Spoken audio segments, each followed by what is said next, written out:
So hello, what's up mga ka-J Vlog? Welcome ulit sa panibagong video and for today's video mag-unbox tayo ng isang budget smartphone ngayon which is the Itel A90. Maganda kaya to? Ito na kaya ang perfect smartphone sa'yo. Tara mga ka-J Vlog, check natin.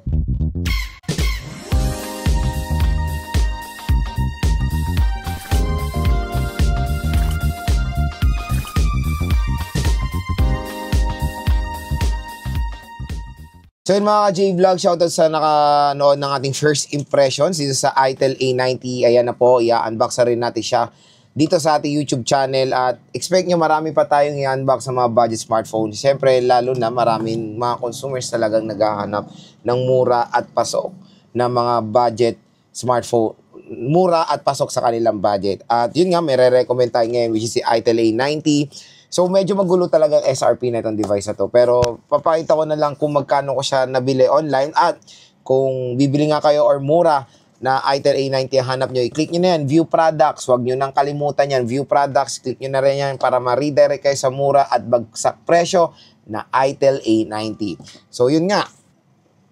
Ang presyo ni Itel A90, let's check Itel A90, nabili ko lang siya mga ka-J-Vlog ng very affordable lang. So yan, nabili ko lang tong Itel A90 mga ka-J-Vlog with the price tag na ano siya. Ang presyo niya sa online is 4.5. So nagkaroon ako ng voucher, nakuha ko lang siya for as low as 3.8. So napakamura, 'di ba? Very affordable lang itong Itel A90 and as of ngayon, check natin din yung kanyang actual price kasi syempre yung presyo natin na nakukuha pa iba-iba yan. 4.2. 4.5 siya, may voucher. 4.6 to be 4.6 rather. Tapos meron tayong voucher. Mukha nyo lang siya 4.2. Mas mura siya pag mga sale like 7.7, ayan 6.6. Malay nyo sa payday ngayon na 15, baka makuha nyo rin ng mas mura itong Itel A90. So yun nga, 4,000 pesos itong smartphone na to. Very affordable. At ang maganda dito, tingnan nyo naman. 256 gigabytes of internal storage with the price tag of 4,000 pesos is grabe. Napakasulit po niyan. Pero ang tanong, kung maganda rin ba ang mga ibang specifications nitong Itel A90? Kaya sa full review natin, stay tuned lang. I-explore pa natin itong smartphone na to. Pero as of now, it's an unboxing and hands-on. Kaya wala po tayong any full review dito Marami na naman magko-comment. Wala man lang camera test, wala man lang game test. Again, it's an unboxing and hands-on. Ang napili pala natin color for the Itel A90 is the Space Titanium. Specifications nandito sa likod. So tara mga ka-J-Vlog, ano pa hinihintay natin? Samahan nyo akong unbox itong bago labas na Itel A90. Ito yung box ng Itel A90. So IP54 water and dust resistant. So yun nga, meron siyang 256 GB of internal storage, 4 GB of RAM. So ito yung mga sinasabi ko parati na huwag kayo malilin lang. Tingnan nyo, akala rin nung friend ko 12 GB ang RAM netong Itel A90. Hindi po to 12 GB of RAM Ito lang talaga ang totoong RAM niyan. Yung napakaliit dito sa dulo. 4 GB of physical RAM plus 8 GB of extended RAM. So extended RAM, I think, ayun nga, hindi naman niya malaking help. Pero ito talaga ang bibili kayo, ito po ang titingnan nyo na main, yung 4 GB of RAM. So magandang balita, 256 GB at matagal ang warranty niya, 24 months. So meron din siyang IP54 water and dust resistant.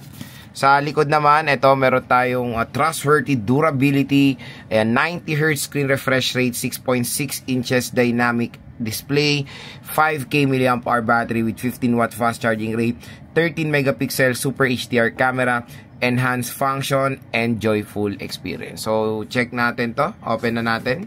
So, yan, open na natin si Itel A90. So, meron siyang anti-drop shield case. So, ito yung smartphone.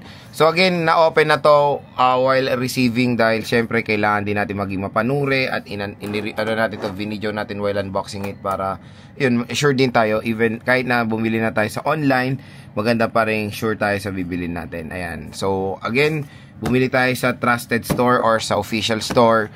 Pero syempre, minsan nagkakaroon ng discrepancy sa delivery. Kaya, yun, kailangan pa rin natin maging mapanuri. So, ito yung smartphone, mamaya na to. Yung color pala na nabili natin is color ano bang color nito? Color Space Titanium. So para siyang natural titanium ng iPhone. So sa box is meron tayo ditong charging brick sad to say, it's a 10-watt charging brick. Nandito si BBC eject tool, Type-C cable, warranty, and of course, yung kanilang anti-drop case na, in short, jelly case. Ano ba nakalagay dyan? Anti-drop shield case. In short, jelly case. Si Marin jelly case na medyo maganda. Wag kayo malilin lang dito kay Itel, ha. Hindi po to powered ng MagSafe. Parang ganyan, no? Diba? Ito kasi legit na MagSafe. Ito, design lang po yan. Wag kayo malilin lang dyan. Design lang yan. And, sa butas pa lang, mukha na siyang iPhone. Yun lang naman yung content ng box. Very simple. So next, let's proceed to the main event, yung smartphone itself. So this is Itel A90. Tanggalin na natin siya sa kanyang plastic. So ito na yung smartphone. IP54 water and dust resistant. So 256GB with 90Hz screen refresh rate and 5,000 mAh battery capacity. Ayan. So tanggalin natin yung sticker niya. Ito na yung smartphone. Tingnan natin yung color niya na space titanium. So in 3, 2, 1. Ayan. So marami pa rin naguguluhan dito na hindi nila to tinatanggal kasi sinasabi kasama daw sa warranty. Huwag kayo maniwala dyan, hindi po kasama sa warranty yan. Ang hinihingi nila sa warranty, resibo nyo. Or kahit nga walang resibo, basta yung yung box nyo. Kasi doon nila or sa serial tinitingnan nila dyan. So, pwede nyo naman tanggalin yan. Marami ako nakikitang ini-stick nila yan. Ang pangit kasi, diba? So, hindi nyo maka-appreciate yung magandang design ng smartphone. So, ito na yung space titanium na Itel A90. Diba? Napaganda. Sobrang solid. Meron tayong Itel logo dyan.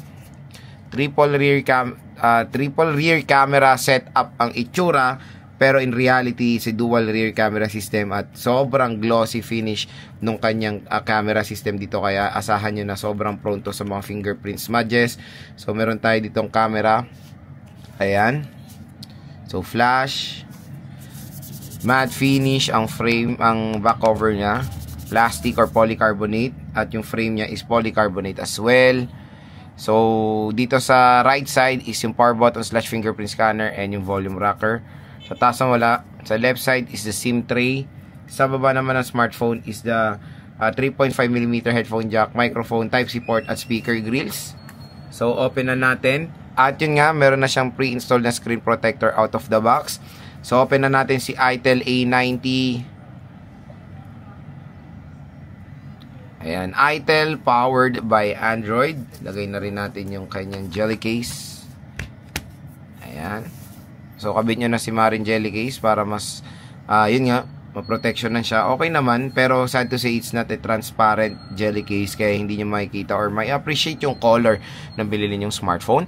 So, setup ko muna to, balik ako kayo. So, ito na-open na natin si Itel A90. So, first impression, very basic naman din yung specs niya when it comes sa display. Brightness, yun, nasa average level, hindi naman siya too bright.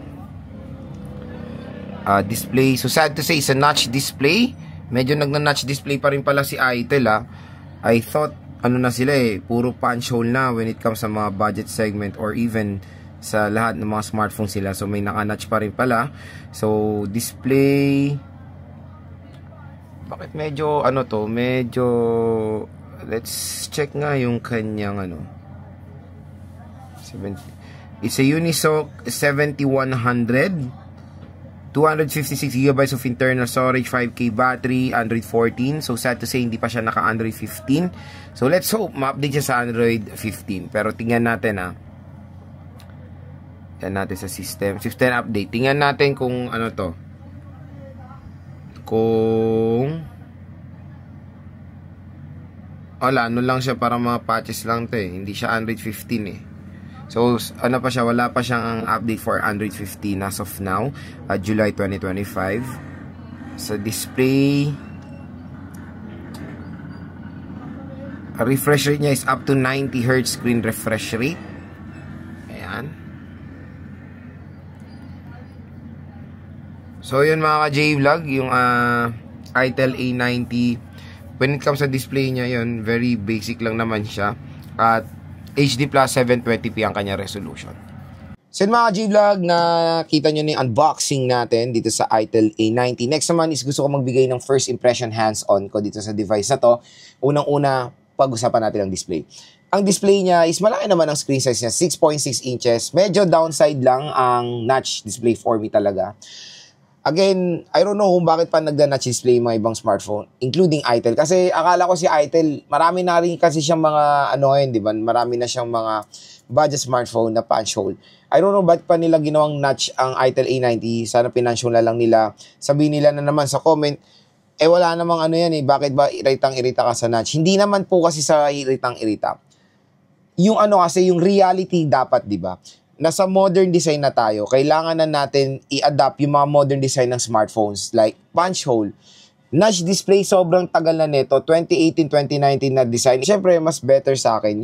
Siyempre, mas better na rin na i-adapt na lang nila yung modern design. Kasi, may uka eh. So, putol, di ba? Sa mga ibang consumers, ayaw nila yung notch display kasi nakaka-distract sa viewing experience sila. Sa mga ibang consumers, kasi naintindihan ko naman na wala naman talaga silang pake sa notch or punch hole. Pero for me kasi, opinion lang natin na kailangan talaga nila mag-move on sa old design at kailangan na nila ma-adapt yung new design ng smartphone. Ulitin ko ulit sa mga ibang video, kung wala namang any cost gawing punch hole to, kumplituhin nyo na yung bilog para mas okay, di ba? Overall specs ng kanyang display is all goods naman. 9 screen refresh rate for a price tag na 4,000, okay yan. HD plus 720p resolution is minimum na rin sa ganitong presyo. Kaya okay naman din sa akin yung display nitong ITEL A90. Next, operating system. Medyo na-disappoint ako sa operating system nito kasi out of the box is an Android 14. It's Android 14 pa rin. So, tinignan ko rin sa update, kung may update na siya sa Android 15, sad to say, wala pa. So, Android 14, hindi naman po yan, hindi naman po yan, meaning hindi pa naman yan ma-face out ng mabilis. Matagal pa mga gamit ang Android 14. Pero ito nga, kung kahit na sana budget smartphone, kung bagong labas na smartphone ngayon 2025, lalo na mid-2025 na, sana gawin na nilang Android 15 kasi may Android 16 na eh. Magkaka-Android 16 na ma-outdated na agad yung Android 14, di ba? So, mas maganda na Android 15 na sana. Pero let's hope na meron to update sa Android 15. Pero hindi naman po meaning pag Android 14 to pangit na. Ang pinopoint ko lang dito sana updated na siya sa latest para hindi naman na mamuble, para naman hindi na maghintay, di ba, ng update yung consumer. Next yung chipset. So sa chipset, yes, it's a Unisoc chipset. Tulad ng sinasabi ko, basta Unisoc sa budget smartphone maganda. Pero ito yung sinasabi ko rin na hindi lang tayo titingin sa pangalan ng chipset, titingnan din natin yung GPU. Ito kasi nung nakita ko Unisoc 7100 to dito sa smartphone, nagtaka ako, bakit pag nag-i-scroll ako, mabagal yung pag-scroll niya. Minsan may delay opening of apps, wala pa namang mga naka-install, medyo, hindi siya ganun ka-snappy compare sa mga ibang Unisoc chipset na 7250. Ito kasi ito ang catch dyan. Yung GPU ang next na titignan nyo. Ang GPU kasi nito is PowerVR GE8322. So again, yung ganyang specs ng GPU, parang hindi yan nagkakalayo dun sa PowerVR GE8320 na ayoko na nga yung marinig yung GPU na yan kasi sobrang bagal po. So nandito po yan ngayon sa ITEL A90 na tinerno ng Unisoc 7100. So again, kaya pala medyo nakikita ko na hindi siya ganun ka-snappy when it comes sa navigating dahil yung GPU niya is hindi po maganda. So, titingnan na lang natin sa ating game test kung makaka-handle ba ng games itong ITEL A90. Sayang kasi yung 256, iba malaki internal storage niya. Yung mga ibang budget gamer natin is naghahanap din ng plenty of storage para gamitin nila for games. Ayan, abangan nyo na lang yung game test natin dito. Pero, cut action. Abangan nyo na lang yung game test natin dito. Pero yun nga, based pa lang sa akin, hands-on, pag-open ng apps, navigating, medyo, hindi siya ganun ka-smooth. Titingnan lang din, explain ko na rin yan sa ating full review. Pero yun, yung GPU niya kasi medyo hindi. Pero yun nga, dahil yan siguro sa GPU rin. So next camera. So camera is 13 megapixel main camera. Again, is a dual rear camera system lang. Kahit na ganito itsura niya, dual rear camera system lang to. So yung pangalawang lente nito is useless. So gamitin nyo na lang yung main camera niya. At next one mga J-Vlog, battery is malaki rin naman, 5,000 mAh na removable battery capacity and with 15 watt fast charging rate. Again, for that kind of price ng 4,000 pesos is reasonable naman ang 15 watt fast charging rate. As long as, ayun nga, Reasonable naman ang 15 watts fast charging rate. Mabilis naman yan, don't worry. At malaki rin naman ang kanyang battery capacity. At pinakalas mga J-Vlog, yung kanyang IP rating. So IP54 water and dust resistant siya. So meron siyang protection sa tubig. Talsik-talsik lang, splash lang, kaya nga splash resistant siya. So yun, hindi naman kayo mag-alala dyan when it comes sa ganyang protection, at nakakatuwa for that kind of price tag, nakakapagbigay na ng ganyang certain protection. So yun mga J-Vlog ang ating first impressions dito sa ITEL A90. To be honest, when it comes din sa design niya, ito pala design, sabihin ko, tingnan nyo, mukhang iPhone talaga siya, di ba? Pag gamitin nyo outdoor, lalo na yung kulay, baka magpagkamalan pang iPhone 15 Pro Max. So pag malayuan, pero pag malapit, ay, iba na pala, di ba? Pero again, when it comes sa kanyang design, is very aesthetic, napaganda, premium looking for a price tag na 4,000 pesos. At kung naghanap kayo ng mukhang iPhone, ito na ang solusyon nyo, ang ITEL A90. So kung interested kayo dito, huwag na kayong magdalawang isip pa, i-click nyo na lang po yung view products na dito para mabili nyo ng bagsak presyo or below SRP ang ITEL A90. Abangan nyo na lang po yung full review, game test, and 5 reasons natin dito sa device na to.